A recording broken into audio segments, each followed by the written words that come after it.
The key fob not detected error on your Jeep Grand Cherokee from 2014 to 2024 models, especially 2018 to 2022, usually comes from a dead key fob battery or a glitch in the RFHUB module. First, replace the key fob battery. It's a CR2032 3-volt battery, and you can access it through a slot on the fob. If that doesn't work, perform an RFHUB reset by disconnecting your car's 12-volt battery for 10 to 15 minutes.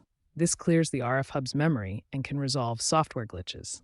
These steps address the most common causes and are quick DIY fixes.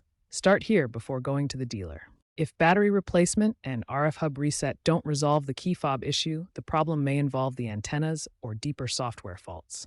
Antennas are positioned in door handles, rear bumper, and center console. Check these areas for physical damage, corrosion, or interference from nearby metal objects or accessories. Try simple resets to clear potential glitches. Cycle the vehicle doors by opening and closing them 5 times to recalibrate the system. Alternatively, reprogram the fobs through the ignition. Insert the key, turn the ignition on and off 3 times. This often resolves detection issues without professional help. If resets fail, check for software updates through the Uconnect system or dealer service.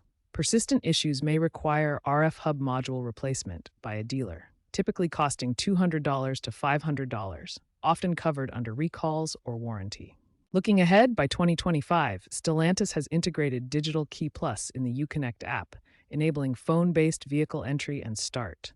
This reduces reliance on physical key fobs, offering a modern alternative for keyless access.